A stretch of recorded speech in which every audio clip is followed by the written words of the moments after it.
The pursuit of the perfect selfie has led some to breathtaking heights and daring risks, sometimes with tragic consequences. In this chilling look at the worst selfies taken before death, we uncover the stories of those who risked everything for the ultimate shot, but never lived to post it. From electrifying dangers to fatal missteps, these tales serve as sobering reminders that no photo is worth a life. On April 1, 2015, in Iasi, Romania, 18-year-old Ana Ursu and her 17-year-old friend set out to capture what they called the ultimate selfie. The morning was crisp, and the train yard stretched before them like an urban playground, with high-voltage cables carrying 27,000 volts swaying gently overhead. Spring had begun to paint the industrial city with hints of green, and a light breeze carried the metallic scent of the train yard through the awakening streets. The two teenagers, giggling and excited, saw the stationary train's metal roof as the perfect backdrop for their social media ambitions. Neither girl recognized the lethal danger lurking above them. Anna's blonde hair caught the morning light as she surveyed their chosen location, the metal roof gleaming invitingly. With youthful agility, they climbed onto the train's roof, the metal creaking beneath their feet, the sound echoing across the empty yard. A passing man noticed them and called out urgently, "Keep your heads down. Watch out for the cables." His warning carried across the morning air, but like many teenage warnings, it went unheeded. Anna's friend held the phone, ready to capture what they believed would be a stunning image, while the morning sun cast long shadows across the train's surface. Anna, determined to create a dramatic shot, lay back on the train's roof and raised one leg skyward. It was meant to be an artistic pose, one that would draw likes and comments on Facebook. Instead, it became her final moment. Without warning, Anna's body entered the invisible electrical field surrounding the overhead cables. The sound that followed split the morning silence like a thunderbolt. The discharge was so powerful it threw her friend clear off the roof, inadvertently saving her life. Flames erupted from Anna's clothing as 27,000 volts surged through her body. The air filled with the acrid smell of burning as she became a human torch atop the metal carriage. The witness who had tried to warn them showed extraordinary courage, scrambling onto the scorching roof to attempt to extinguish the flames consuming the teenager. His desperate attempts would haunt his dreams for years to come. Emergency services arrived to a scene of horror. Anna was rushed to St. Spiridon Hospital with burns covering over 50% of her body. Despite being transferred to the specialized Bucharest Burns Hospital, doctors couldn't save her life. Her young life slipped away. Her dreams of social media fame transformed into a cautionary tale. Her friend, recovering from minor injuries at St. Maria Hospital, later explained through tears, "We just wanted the ultimate selfie. We didn't think about the danger." The simplicity of these words belied the devastating consequences of their actions. The investigation revealed that Anna had never actually touched the high-voltage cables. The invisible electrical field surrounding them had been enough to trigger the fatal discharge. Hospital spokesperson Anicia Iliescu simply stated, "Her whole body was burned." These 5 words encompass the devastating outcome of a moment's careless decision. The tragedy was made even more poignant by the fact that death had struck without direct contact. Ana Ursu's story now serves as a stark warning about the deadly price of seeking the perfect photo. Her Facebook profile, once filled with the hopes and dreams of a vibrant teenager, became a digital memorial. The incident sent shockwaves through her community and across the internet, highlighting the dangerous lengths some will go to capture the perfect selfie. Today, Anna's story continues to resonate as a cautionary tale about the fatal consequences of prioritizing social media fame over personal safety. Her final images show a young woman full of life and promise, smiling into a future she would never see, all because of one fatal decision to chase the ultimate selfie. The incident sparked discussions about the growing trend of dangerous selfies and led to increased awareness about electrical safety around railway infrastructure. Anna's death, while tragic, serves as a powerful reminder that no photograph is worth risking one's life for. It's August 4th, 2014 in Mexico City. The warm summer night pulsed with energy, as 21-year-old Oscar Otero Aguilar gathered with friends for what would become his final evening. The city lights twinkled through the windows of his apartment, where the young veterinarian sat surrounded by the familiar faces of his friends, Omar Abner Campos Vives, and a man known only as El Paco. The atmosphere was light, fueled by alcohol and the kind of invincibility that only youth can provide. Oscar was no stranger to social media attention. His Facebook profile told the story of a life well documented, countless selfies of him in his car, surrounded by beautiful women, and capturing every moment worth sharing. Each photo is carefully curated to present the image of a young man living life to its fullest. But on this night, Oscar wanted something different, something that would stand out among the sea of ordinary selfies flooding his friends' feeds. In his hands, he held a .45 caliber pistol, its wooden handle smooth and cool against his palm. The weapon, borrowed from a friend, represented everything he thought would make for an impressive photo: danger, excitement, and edge. What Oscar didn't realize was that this prop for his perfect picture was loaded with very real, very deadly ammunition. The room was filled with the sound of laughter and music as Oscar positioned himself for the shot. His friends watched, perhaps too caught up in the moment to realize the danger.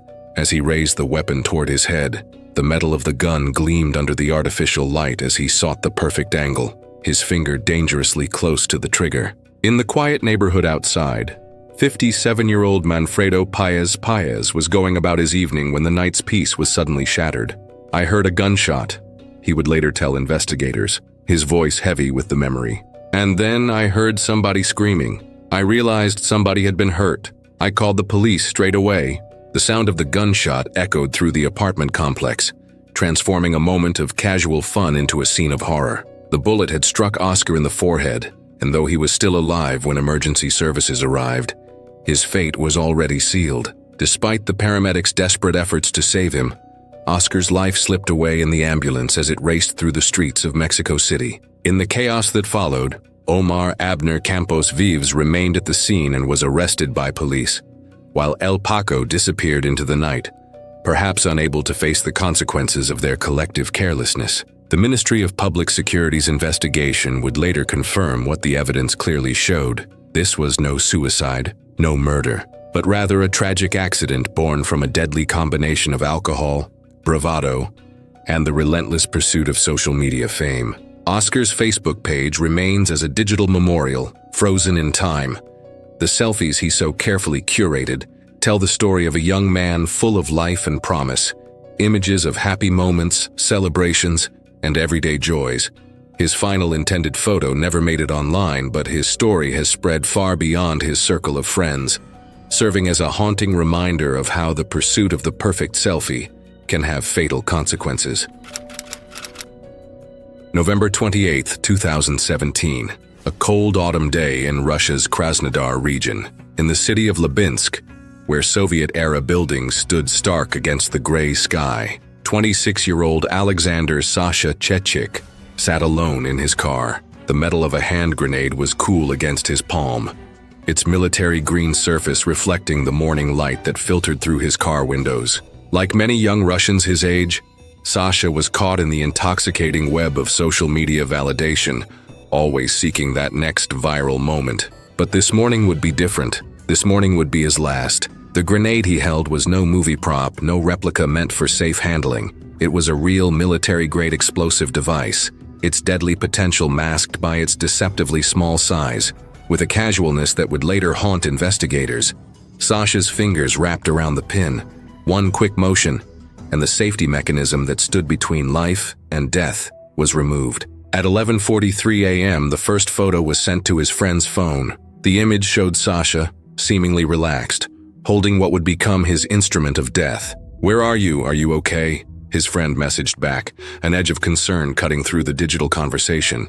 "Depends on what okay is in your understanding," Sasha replied with chilling nonchalance, attaching another photo of himself holding the live grenade. The morning light caught the metal surface of the weapon, creating an almost artistic glare in the image. "Listen, don't do stupid things. Where are you?" his friend pleaded, the urgency in their messages growing with each passing minute. But Sasha never responded to that final message. Perhaps he was too focused on getting the perfect angle, the perfect lighting for his next shot. Or maybe, in those final moments, he realized his terrible mistake. Police investigators would later uncover the tragic misconception that led to Sasha's death. He believed the grenade wouldn't detonate as long as he didn't throw it. This fatal misunderstanding of basic explosive mechanics would cost him everything. The explosion, when it came, shattered the quiet morning. In the confined space of his car, the blast was catastrophic. The vehicle, once a space for casual selfies, became a chamber of destruction. Sasha's body bore the full force of the detonation, leaving first responders to face a scene that even hardened veterans would later describe as horrific. The investigation revealed a pattern that made the tragedy even more poignant. Sasha had sent similar photos to other friends, leading police to classify his death as an accident rather than suicide. He wasn't trying to end his life. He was trying to capture what he thought would be an impressive moment for his social media followers. Questions swirled around how Sasha had obtained the military-grade explosive. In Russia, where such weapons are strictly controlled, the presence of a live grenade in civilian hands pointed to a darker underlying issue of illegal arms trafficking. Today, Sasha's story serves as a stark reminder of how the pursuit of social media fame can blind us to obvious dangers. His final text exchange, now preserved in police records, shows the tragic progression from casual bravado to fatal mistake in the span of just a few minutes. January 24th, 2022. A clear winter night draped over Arizona's Superstition Mountains, where ancient Apache legends whisper through the canyons and jagged peaks pierce the desert sky. The city lights of Phoenix twinkled in the distance like earthbound stars, as 21-year-old Richard Jacobson and his friend made their way up the treacherous Siphon Draw Trail toward Flatiron Peak. The temperature had dropped, but their spirits were high as they set up camp on the summit, 4,800 feet above the desert floor. The trail they had conquered was notorious among hikers, not for the faint of heart, as local reviews warned. Rock slides had scarred the path, and the final mile was a brutal scramble up steep terrain. But for Richard, an experienced outdoorsman who loved these challenges, it was all part of the adventure. At around midnight, the desert air was crisp and still. The sprawling city lights below created a mesmerizing carpet of illumination, what Richard thought would be the perfect backdrop for a photograph. The moment called to him, as such moments often do to young adventurers seeking to capture their conquests. Sergeant Doug Peeble of the Pinal County Sheriff's Office would later recount the chilling details. Mr. Jacobson went to take a photograph with himself and the city skyline in the background, and he lost his footing and slipped. The words, clinical and precise, barely captured the horror of what happened next. The fall was devastating, approximately 700 feet down the sheer face of the mountain. In the darkness, Richard's friend could only hear the sound that would haunt him forever. He immediately dialed 911 at 12:45 a.m., his hands shaking as he tried to explain their location to the operator. When they answered, all they could hear was the sound of a young man's voice, trembling with shock and disbelief. First responders faced a daunting challenge. The Arizona Department of Public Safety helicopter had to navigate the treacherous terrain in darkness, its searchlights cutting through the night like beacons of hope. But when they located Richard's body far below the camping spot, that hope was extinguished. He was very distraught, Sergeant Peeble recalled of Richard's friend. He was torn up pretty bad emotionally. We were able to get a helicopter to him and get him off the mountain. The young man had witnessed something no one should have to see: the loss of a friend in pursuit of a perfect moment. Andrew Thomas, who had spent 3 months with Richard on a missionary trip in 2020, would later share memories that painted a picture of a life well lived. I spent all my waking hours with Richard, so I got to know him pretty well, Thomas recalled, his voice heavy with emotion. He was an outdoorsman, hunter, hiker. He really was one of those guys that everyone loved. He died doing what he loved, just in a tragic way. The investigation revealed no signs of foul play or substance use. There was no alcohol in his system, no drugs clouding his judgment. It was simply a fatal mistake, a moment of distraction while seeking the perfect photograph. Sergeant Peeble emphasized this point. During our investigation, there were no signs of foul play, no signs of drug use whatsoever. It was just a very tragic accident. For local hikers like Shirley Guzman and Corey Ulrich, Richard's death emphasized the importance of safety on the trails. Always bring water. Make sure to tell people where I'm at, when I've left, a time frame to be back, Ulrich shared. I hike with a friend and just pay attention to the surroundings and what's around you. Richard Jacobson became another statistic in the growing phenomenon of selfie-related deaths. Between 2011 and 2017, 259 people lost their lives while trying to capture the perfect shot, a number that continues to grow as social media drives people to seek increasingly dramatic photos. Today, Flatiron Peak still draws hikers seeking adventure and spectacular views. The same trail that Richard climbed continues to challenge those who dare to ascend its steep face. But his story serves as a sobering reminder that sometimes the most beautiful vistas are best appreciated from a safe distance, and that no photograph, no matter how spectacular, is worth dying for. In the end, Richard's final view was of the glittering Phoenix skyline, a sight he would never share on social media, but one that would become eternally linked to his memory in the hearts of those who knew him and those who would learn from his story. April 2018. The sun was setting over India's eastern state of Odisha, casting long shadows through the dense forest of the Nabarangpur district. The air was thick with humidity, carrying the sounds of wildlife preparing for nightfall. Prabhu Bhattara was returning from a wedding, his SUV filled with passengers when nature called. What should have been a brief stop along the forest road would become his final moments alive. The wedding had been joyous, filled with the typical colors and celebrations of an Indian marriage ceremony. Bhattara and his fellow passengers were still in festive spirits, their formal clothes now wrinkled from the long journey home.